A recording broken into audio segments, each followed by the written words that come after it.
Достаточно одного нажатия кнопки на Сеге, и вы моментально попадаете в этот прекрасный мир 16 бит. На Сеге было множество игр с различным геймплеем и разного жанра. Многие не похожие между собой игры объединяло одно – это наикрутейший саундтрек. В некоторых играх он звучал только в меню игры или при включении, а в некоторых на протяжении всей игры и менялся от уровня к уровню. В этом видео я решил собрать несколько игр, в которых, на мой взгляд, самое крутое музыкальное сопровождение. Погнали! Comix Zone – самый культовый и самый известный битэмап на Сеге. С первых минут нас погружают в игру своим оригинальным и незабываемым музыкальным сопровождением. На эту игру было сделано огромнейшее количество обзоров и геймплеев, поэтому просто поделюсь своим мнением и воспоминаниями об этой игре. Все ее особенность заключалась в динамике, нелинейности уровней и взаимодействием с окружением. В ней можно было выбирать, в каком направлении, на какую часть страницы вы хотите перейти, выбирать, что вы можете хранить в инвентаре, крысу, динамит, нож или аптечку. Можно было также перемещать объекты и так далее. Из своих воспоминаний помню, что так и не смог ее пройти. Хоть и геймплей в ней максимум на час. Она оказалась мне очень сложной и непроходимой, но мне это не мешало пытаться ее перепроходить снова и снова, немного продвигаясь каждый раз дальше. Ну и о музыке в игре. В каждом уровне своя оригинальная звуковая дорожка, и все они чем-то особенные. Чтобы вы поняли, о чем я просто включу вам некоторые треки, которые мне особенно понравились.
Всем, кто еще не пробовал играть в Comix Zone, хоть я сомневаюсь, что такие люди остались, я обязательно рекомендую ее к прохождению. Outlander. Крайне необычная, как мне кажется, малоизвестная игра, она же Mad Max, но, как говорит история, издатель игры потерял какую-то там лицензию или право и не смог просто издать игру под названием Mad Max, потому ее назвали просто-напросто Outlander. Геймплей же самой игры заключается в вождении автомобилем с видом из кабины, стрельбу из дробовика по мотоциклистам, а когда у вас кончается бензин или случается поломка, то игра вас переносит в довольно-таки необычный шутер с видом сбоку, где вам нужно ходить и собирать жизни, патроны, аксессуары для вашего авто, ну или, конечно же, бензин. Когда у меня появился этот картридж, я сначала подумал, охренеть, какая графика, и как интересно, как необычный вид из кабины, на машине, аксессуары собирать можно, всякие безделушки, класс. А потом понял, что все уровни одни и те же, враги одинаковые, да и вообще игра оказалась скучной. И отнес этот картридж обратно с горем пополам, чтобы менять его то ли на Судью Дред, то ли на Demolition Man. Так почему же я добавил эту игру в список? Несмотря на то, что в ней откровенно галимый саундтрек, да и к тому же однотипный, из уровня в уровень, он никак не меняется. Это просто-напросто только потому, что при включении самой игры в нее играет очень классная многообещающая музыка, которую я не раз слушал, просто включая эту игру. А на деле, ну вы все сами поняли.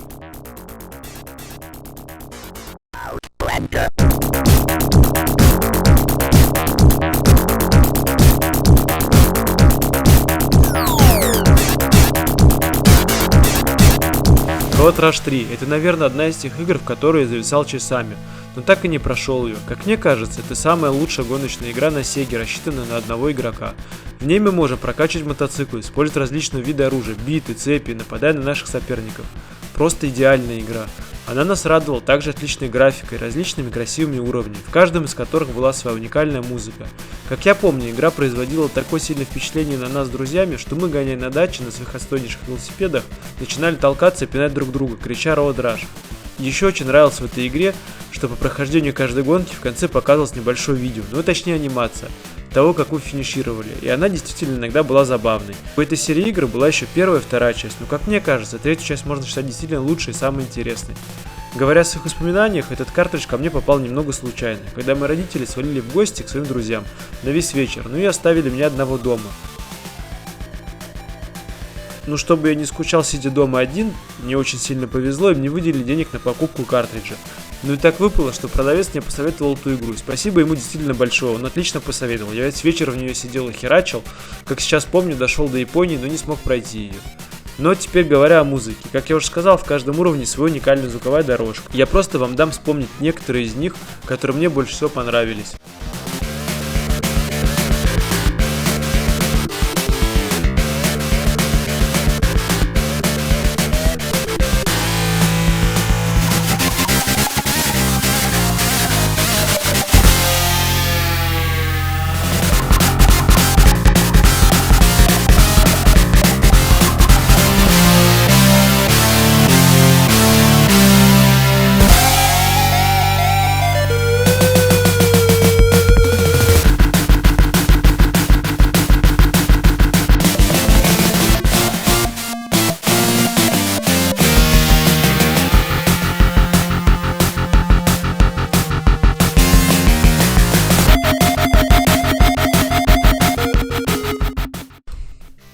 В заключение хотелось бы сказать, что немного обидно, что именно эта серия игр не получила продолжения, а точнее была выпущена еще одна часть на PlayStation 1, но она была не так тепло встречена игроками и не так уже всем понравилась.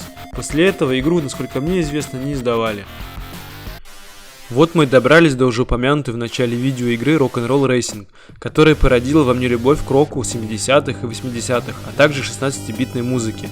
Именно Rock'n'Roll Racing был той игрой, которую вы никогда не обменивали и оставляли себе дома наряду с такими картриджами, как Mortal Kombat. А все потому, что в нее можно было рубиться вдвоем, и играть было сильно весело. Ведь были разные трассы, разные виды транспорта, а также разнообразное оружие. Несмотря на такую разнообразность в игре, разработчики еще и завезли возможность улучшать ваш транспорт. И что самое необычное, во время гонки имелся комментатор, и он освещал события, происходящие в игре. Например, если вы кого-то обогнали или использовали оружие, то он обязательно сообщал об этом. А так как мой английский был раньше, до чего что таить остается сейчас на уровне S как доллар, то я и не понимал, что голос на экране освещал вашу игру. В принципе, ничего больше насчет геймплея не добавлю, игра действительно классная. Давайте перейдем к самому интересному. Разработчики молодцы и просто перегнали культовые рок-песни в 16-битный вариант. И получилось очень неплохо и отчетливо узнаваемо. А теперь давайте послушаем то, ради чего мы сюда пришли.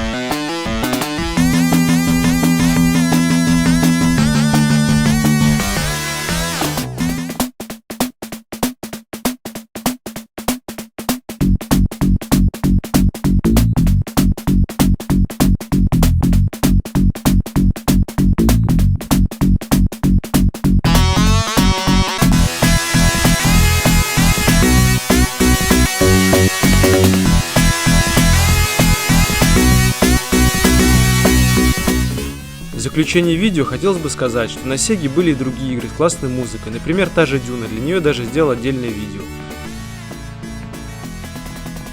И я с радостью сделаю еще не один ролик по данной тематике, если вам было интересно. Ставьте лайки, подписывайтесь, тогда обязательно я сниму еще видео на эту тему, и оно выйдет как можно скорее.